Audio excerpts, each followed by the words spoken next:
Welcome back, Year 5. In today's math video, we are not actually having a lesson. We're doing a bit of a test. Now, don't get nervous, it's just covering the stuff that we've been spending the past 3 weeks on, so you know all of it. So, as you can see on your screen, it says, today you'll get the chance to show me what you have learned from this unit on decimals. Let's start with a bit of review. So I'm not going to throw you in the deep end. Let's go over a couple things first. Let's start by looking at place value. When we think of place value, the first thing that probably comes to mind is ones, tens, hundreds, and so on. And when we do that, we're thinking of all the digits that come in front of a decimal point. So we have the ones place first, and then you move to the left and you get to the tens place. And when you do that jump, you've become 10 times greater. And then when you jump from the tens to the hundreds, again, you're making it 10 times greater. So it takes 10 ones to make 10, and 10 tens to make 100. But what about the values behind the decimal point?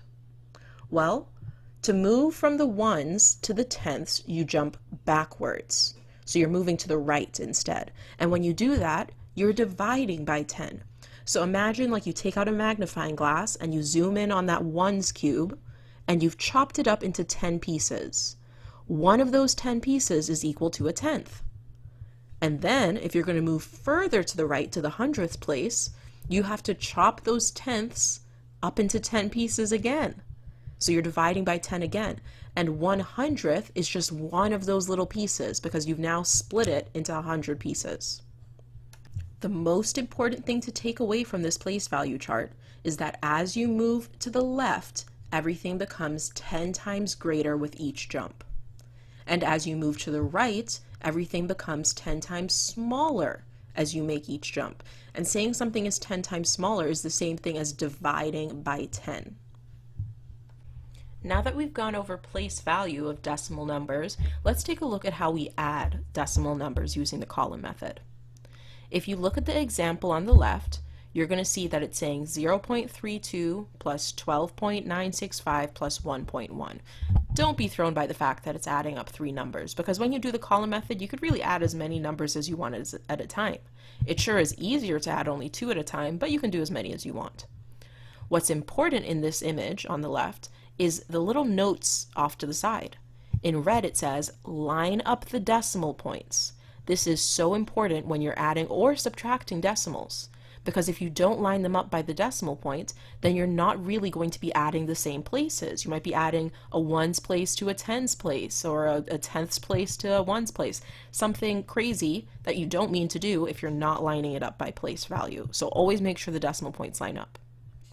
Then in blue, it says to pad with zeros. When it says pad, it just means fill in. So when you see empty spaces and you're dealing with decimal points, and those empty spaces should be at the end, not in the middle somewhere, towards the end, then it's okay to fill them in with zeros, just so that you have your columns full. So we can see in the thousandths place, they've padded with a 0 behind the 2.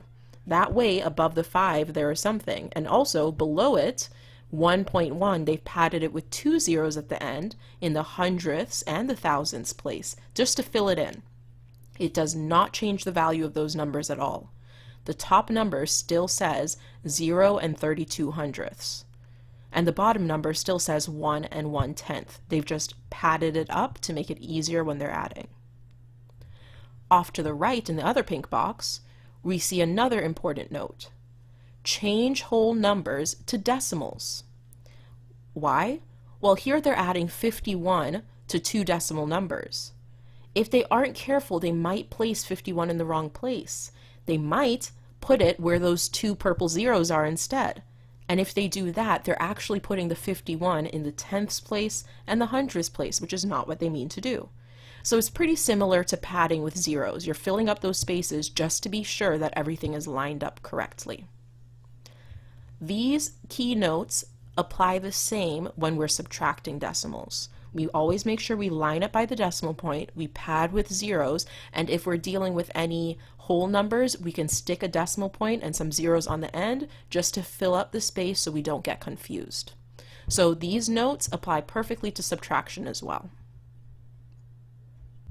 Finally, let's review multiplying and dividing decimal numbers by 10, 100, and 1,000. This here is kind of like a little cheat sheet. It tells us what we do when we're multiplying by those numbers and what to do when we're dividing. Notice it says when we multiply that the digits always move to the left. If we're multiplying by 10, they move one space to the left. Why? Well, because 10 has one placeholder, so everything must move one place to accommodate that placeholder. If we multiply by 100, everything moves two spaces to the left. Why? Well, 100 has two placeholders. And as you should realize by now, when you multiply by 1,000, you move three places to the left because 1,000 has three placeholders. So we can imagine, just like that slidey board that I had last week, you can just shift the numbers down, or you can use the decimal point trick, where you just make the decimal point jump. But remember, the decimal point never really moves. We just use that trick to make our lives a little bit easier, but the decimal point is always between the ones place and the tenths place. What about dividing? Well, it's just the opposite of multiplying.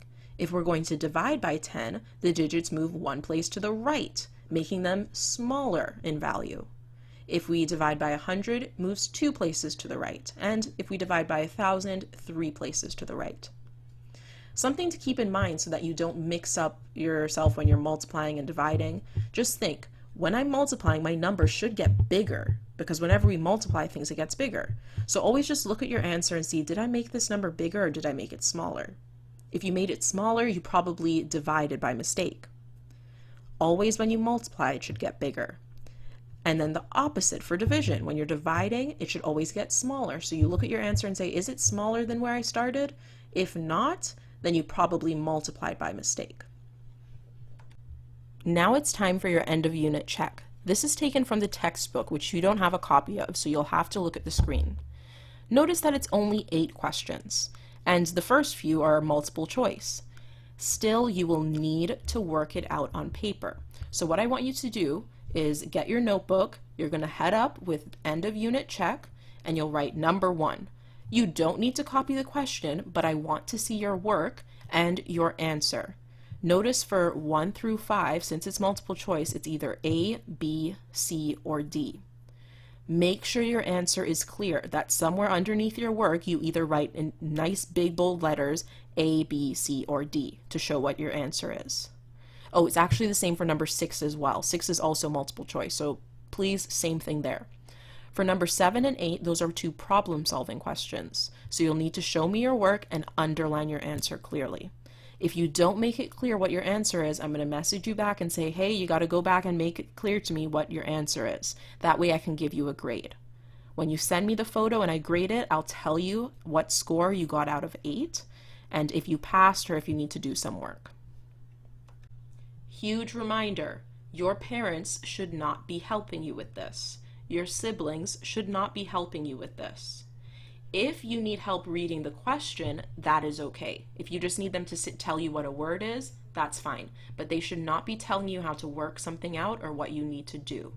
This is to be done completely on your own, and then you send it to me. All right, Year 5, that's all for today. Stay safe, and I'll see you soon.